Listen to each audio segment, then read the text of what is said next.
روزے کی حالت میں سو رہے ہیں اور اس میں غسل فرض ہو گیا تو کہتے ہیں کہ روزہ ٹوٹ جاتا ہے، آپ کیا فرماتے ہیں؟ نہیں ٹوٹتا. کچھ لوگ یہ بھی سمجھتے ہیں کہ تھوک یا بلغم نگل جانے سے، اندر لے لینے سے روزہ ٹوٹ جائے گا یا مکروہ ہوگا، اس بنا پر وہ بار بار تھوکتے چلے جاتے ہیں، تو اس متعلق آپ کیا فرماتے ہیں؟ تھوک اور بلغم جتنا بھی ہو نگل گیا تو روزہ نہیں ٹوٹے گا. البتہ طبعی کراہت کی صورتیں بھی اس میں ہوتی ہیں، یا یہ کہ زیادہ تھوک منہ میں جمع کر کے نگلا تو یہ بھی ناپسندیدہ ہے. البتہ روزہ نہیں ٹوٹتا اس سے. یہ ارشاد فرمائی کہ یہ کہتے کہ رات میں اگر غسل فرض ہو جائے تو اب روزہ شروع ہونے کے بعد کلی یا ناک میں پانی افطار کے وقت اب ہی اب مطلب ڈالیں گے، اس سے پہلے نہیں ڈالیں گے. غسل تو کرنا ہے، چاہے وہ روزہ شروع ہو گیا ہے تو اس میں یہ کہ غرغرہ نہ کرے، مگر یہ کہ ہلکی جڑ تک احتیاط سے پانی تو پہنچانا ہوگا اس کو ہر جگہ پر. اور ناک میں بھی پانی تھوڑی احتیاط سے چڑھانا ہے کہ دماغ میں نہ چڑھ جائے. اگر دماغ میں پانی چڑھ گیا تو روزہ ٹوٹ جاتا ہے، جبکہ روزہ یاد ہو. اور یہ وضو میں بھی احتیاطیں کرنی ہے. کیا الٹی آنے سے روزہ ٹوٹ جاتا ہے، وامٹنگ؟ الٹی خود بخود کتنی ہی آئے، چاہے بالٹی بھر جائے، روزہ نہیں ٹوٹتا. البتہ خود جان بوجھ کر مثلا انگلی وغیرہ منہ میں ڈال کر الٹی کی اور وہ منہ بھر ہو تو روزہ ٹوٹ جاتا ہے، جبکہ روزہ دار ہونا یاد ہو. اچھا، منہ بھر کے معنی یہ ہوتے ہیں کہ جیسے اس کو تکلف کے بغیر روک نہ سکے. یوں کر کے روکا تو یہ تکلف ہو نا، رک گئی، ورنہ یہ پھاٹک کھلا رہتا تو در کر کے جا رہی تھی. تو اس صورت میں بھی روزہ توڑنے والی ہی یہ قید ہے. کہتے ہیں کہ حالت روزہ میں مسواک نہیں کرنی چاہیے، آپ کیا فرماتے ہیں؟ غلط فہمی ہے. جس طرح روزے کے علاوہ مسواک سنت ہے، اسی طرح روزے میں بھی سنت ہے. کوئی اس میں احتیاط ہے؟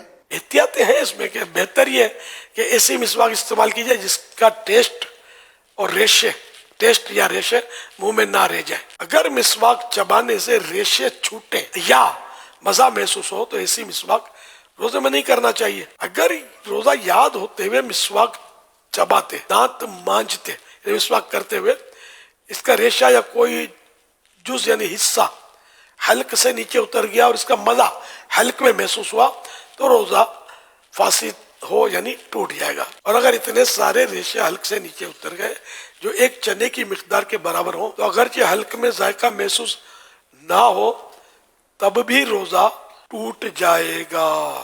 یہ بھی یہ بات آئی ہے کہ جب تک اذان ہوتی رہے سحری اور کھانا پینا جاری رکھا جا سکتا ہے. روزے سے اذان کا تعلق نہیں ہے. افطار بھی اب جہاں مسجدیں نہیں ہیں، آواز ہی نہیں آتی اذان ہوگی تو کیا کریں گے؟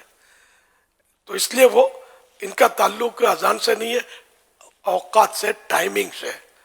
تو سحری لوگ کرتے ہیں کہ ادھر کی اذان کی آواز آ رہی ہے، ادھر کی اذان کی آواز ابھی نہیں آئی، تو یہ علم کی کمی کی وجہ سے ایسا کرتے ہیں. ایسا کچھ نہیں ہے. ٹائم اذان نماز کے لیے ہوتی ہے. کہتے ہیں کہ یہ چوٹ وغیرہ لگنے پر جو خون نکل آنے یا خون ٹیسٹ کروانے سے روزے پر کوئی اثر نہیں پڑتا، آپ کیا فرماتے ہیں؟ درست ہے جس نے کہا کہ روزے پر کوئی اثر نہیں پڑتا. روزے میں انجیکشن لگانے سے کیا روزہ ٹوٹ جائے گا؟ جی نہیں. اب یہ کہا گیا کہ روزے میں عطر یا خوشبو سونگھنے سے روزہ ٹوٹ جاتا ہے، یہ بھی غلط فہمی ہے. روزے پر کوئی اثر نہیں پڑتا اس کا. کچھ لوگ سمجھتے ہیں کہ جو مرض یا کسی اور درست عارضے یا بغیر عذر کے روزہ چھوڑ دے تو فدیہ دینا اس کا متبادل ہے، اس کا نعم البدل ہے. جی نہیں، ایسا کچھ بھی نہیں ہے. صرف وہ شیخ فانی کے لیے کہ ایسا بوڑھا آئندہ اس کو روزہ رکھنے کی طاقت آنے کی امید نہیں ہے، ایسا کمزور پڑ گیا ہے، روزہ برداشت ہوتا ہی نہیں ہے، تب جا کر فدیے کی صورت بنے گی. اس میں بھی یہ دیکھنا ہوگا کہ اگر یہ گرمیوں میں نہیں رکھ پا رہا، یہ سردیوں میں رکھ لے گا تو رمضان شریف اگر گرمی میں تو سردی میں قضا کر دے، فدیہ اب بھی نہیں ہے. اچھا، اب بھی یعنی کہ دونوں سیزن میں اس کی کیفیت ہے کہ نہیں کر سکے گا یہ روزہ رکھ، اور اس نے فدیہ بھی ادا کر دیا. ایک روزے کا فدیہ ہوتا ہے ایک صدقہ فطر کی مقدار. تو اچھا، اب اس نے فدیہ بھی دے دیا، سب کچھ کر لیا اور پھر اس میں طاقت آ گئی روزہ رکھنے کی تو وہ فدیہ نفل صدقہ ہو گیا. اوکے. اور روزہ قضا کرے.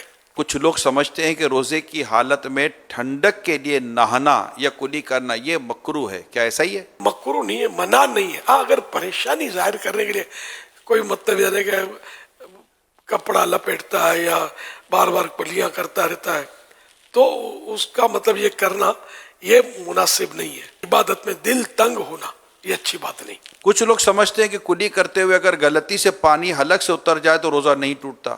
اگر کلی کرتے ہوئے روزہ یاد ہے اور پانی حلق سے نیچے اتر گیا تو روزہ ٹوٹ جائے گا، اور اگر روزہ یاد نہیں ہے تو چاہے جان بوجھ کر پانی اتار دیا حلق سے نیچے تب بھی روزہ نہیں ٹوٹے گا۔ یہ بات بھی ہے کہ جو خواتین پریگننٹ ہوتی ہیں، حاملہ ہوتی ہیں، یا دودھ پلانا ان کو ہوتا ہے تو ان پر روزہ فرض نہیں ہے۔ ان دونوں صورتوں میں تو ایسا نہیں ہے کہ روزہ فرض نہ ہو، البتہ بچے کی جان کا یا بچے کی ماں کا یعنی کہ جان کا خطرہ ہے یا کوئی سا مرض ہو سکتا ہے کہ جو علاج مشکل ہو جائے گا، سخت مرض جس کو بولتے ہیں، اس طرح کی کوئی عذر ہو تب جا کر روزہ بعد میں قضا کرنے کی اجازت ملے گی۔ صرف اس کو مطلب یہ کہ حاملہ ہے یا دودھ پلاتی ہے، صرف اس وجہ سے اجازت نہیں ملے گی۔